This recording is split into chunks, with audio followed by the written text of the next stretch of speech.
throw they've ever seen. Dan, your thoughts? Yeah, I don't know if it's the greatest throw I've ever seen, but it's a great play. Incredible athleticism, instincts, awareness by Rodgers to feel some space. I'm going to get tackled. I'm drifting away, and I can fling it to a place where, all right, maybe the guy makes a catch, or maybe the other guy makes a catch in the back pylon. Coach, was he trying to throw this away?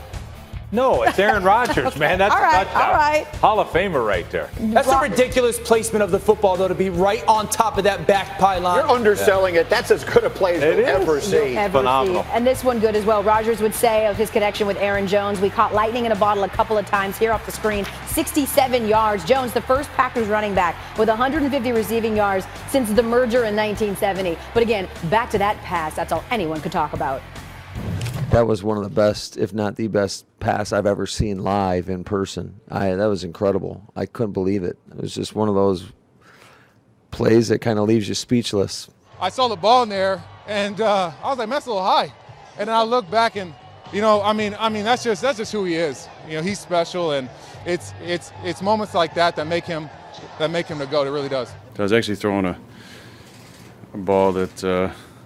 I thought maybe Jimmy could go up and get if he wanted to, and if he didn't, the guy behind him might be able to get. Luckily, the guy behind him got it.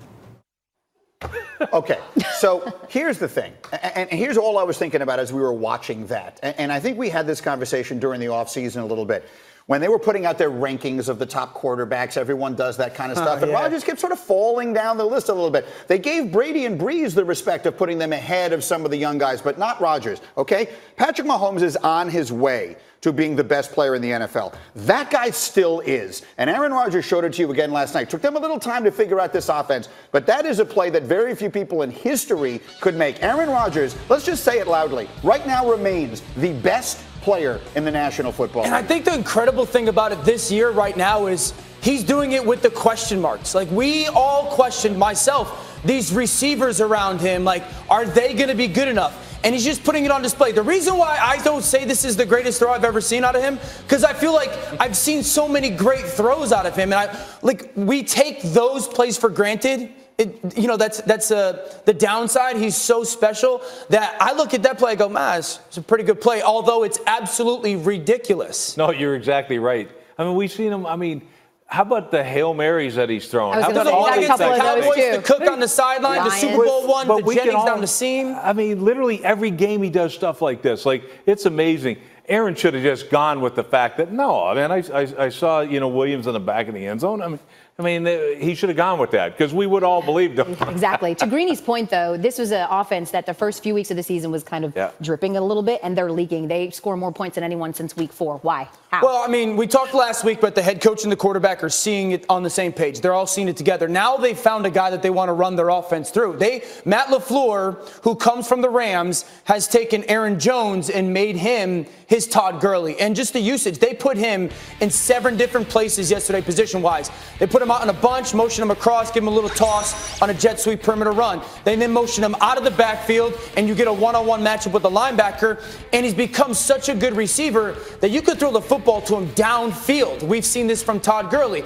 And then you could put him out as a receiver, quick motion him in, throw him a screen game, and this is space, right? You get players the ball out in space, and a 5-yard throw becomes a 65-yard touchdown. We've seen the Rams do that with Todd Gurley. I mentioned it. They put Aaron Jones in 7 different positions yesterday. There's not a lot of guys in the NFL that can do that. How ironic is it that last year they wouldn't play this guy because he couldn't do anything in the passing game? Oh, really? Yeah. Are you kidding me? He's doing it now, isn't he? He is. And Rodgers is a kind of guy who can make anyone into stars. They're still playing without their best receiver. Hello, they don't have That's crazy. Like, the 4 guys are undrafted. The people don't appreciate that. 4 undrafted receivers, and he's doing it every week. Great quarterbacks put a lot of people's kids through private school. And that's what Aaron Rodgers is doing right now for a whole bunch of people. Speaking of which, let's get to our next game. Bill Belichick seeking his 300th win, including playoffs. The unbeaten Patriots taking on the Browns. Bear in mind the Browns had a bye week here, so they had extra time to prepare. And then by now you're probably aware they turn it over on 3 consecutive offensive plays. Thing not to do against New England. Have have the ball kicked out of your hands and then recover it for a fumble touchdown. That's the Patriots' 4th defensive touchdown this year. They've only given up 4 offensive touchdowns. Here's the next play. Nick Chubb again. And mid-play, you're like, all right, great. We're going to respond immediately. Chubb's going to be out in the open field. He might score here, but watch Jonathan Jones come over the top, see that football, and punch it out. And then the hustle of the defense there to recover it. And then after a Patriots punt, it's 1st and 10 for the Browns. What does Baker Mayfield do here? Yeah, do that. You just go, are you kidding me? When it rains, it's pouring out. When it rains, it pours. You're thinking I can easy toss to Jarvis Landry. Guy beats his offensive lineman and totally intercepts, what is it, gimme interception. By Guy, you mean Lawrence Guy. That's correct. Pun. He wasn't being generic. And there's a great play. Now here's Tom Brady. He didn't have a huge offensive day, but he did find Edelman twice. And just in the moment, right? You 3-man rush him. You could be patient as a quarterback. We've seen it time and time again. He finds Edelman. And then this sequence at the end, again, the Browns were going to lose the game anyway, but down 17 points late in the 4th on a 4th and 11. They decide to punt. They get a penalty. So Rex Ryan, now on 4th and 16, they decide to go for it. Worst ever. Rex Are you kidding? There's no chance you can't do this. Rex is disgusted. We'll talk about it at length. Belichick gets his 300th win, and Robert Kraft gives him a game ball after it's over to celebrate. But most of the discussion afterwards were about the continued struggles of the Browns. We fought hard. It's not like patting us on the back, but we fought hard. But there is no pat on the back. We lost the game. That's not what we came here to do. And if we don't correct these mistakes, we're going to be the if team, or coulda, woulda, all those things. So it has to get corrected. So this is what Rex was doing the entire time we were showing that highlight. We're showing that situation. And look, am I crazy if I say watching that game, and I watched every snap of it, if you just took out some of the stuff, you would think, you know what, the Browns are just as good as they are, man for man, but they make so many mistakes. Man for man, they're more talented. Like, this might be the most talented team in the NFL, and yet you're 2-5.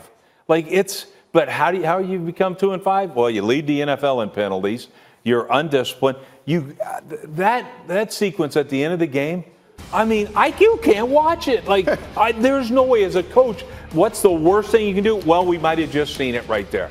And, let alone these turnovers and all that. You're coming off a bye and you had 3 turnovers and 3 plays in a row.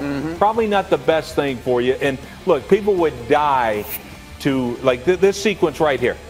This is impossible to make up. Number one, you need that 3rd and 11. You're going to throw into double coverage. Now you're going to come back low. Let's punt it.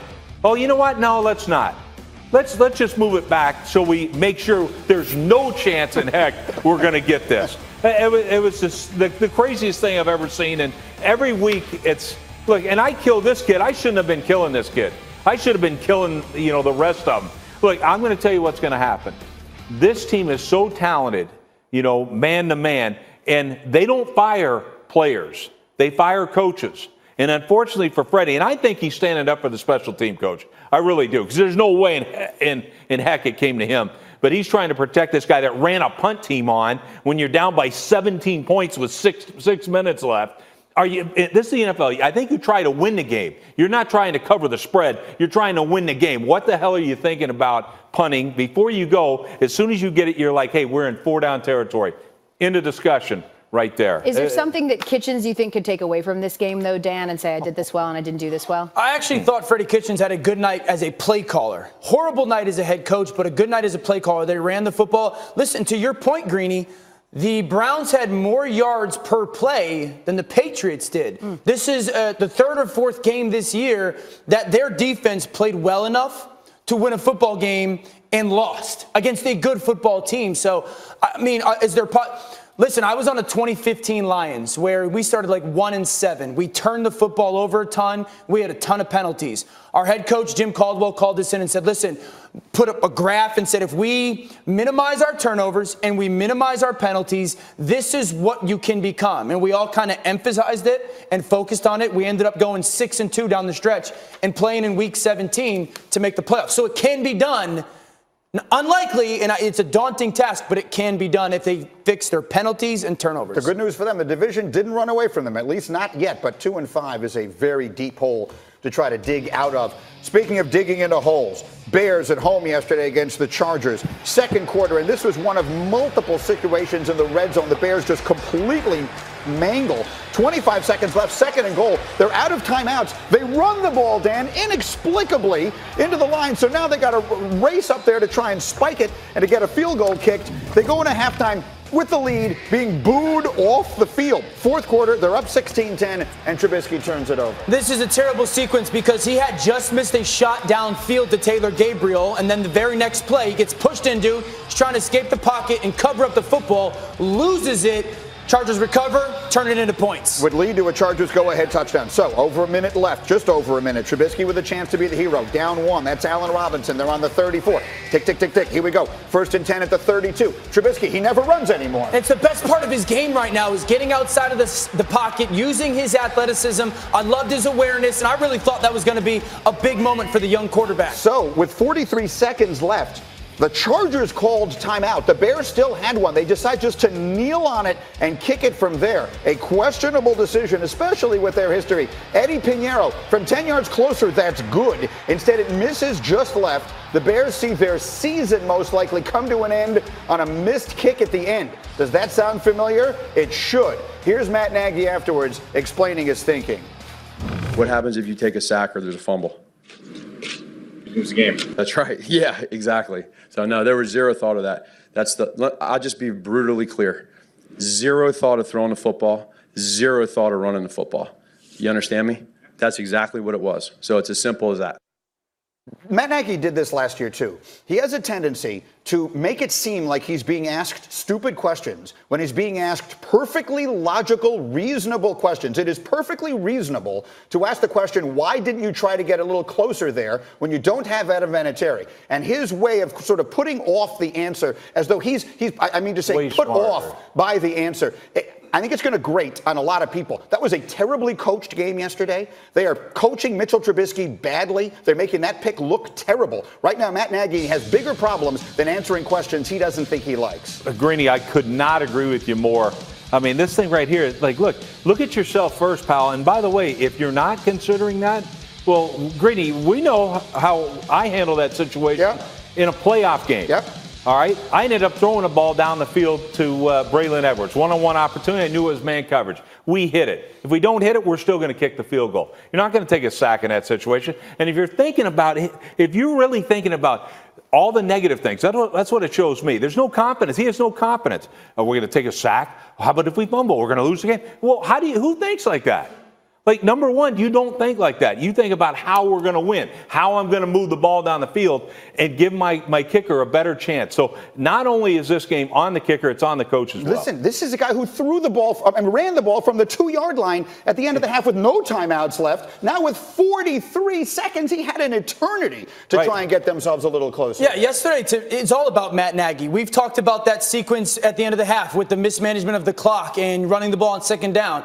They were down in the red zone 8 times, and their play call was all over the place of, what do we want to do? You get bailed out, you throw a little bit of a 1-yard screen on second down, and then on third down, you get a penalty. So, okay, great, we get another opportunity. Let's try a run. Let's try a pass. Like, what is the rhyme or reason? That many plays down in the red zone, and to walk away with that little points, that falls on coaching, that falls on creativity, that falls on design.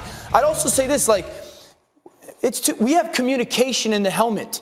You can't sit there and go, what happens if you take a sack? Because the number one thing you would tell Trubisky in that situation is don't take a sack.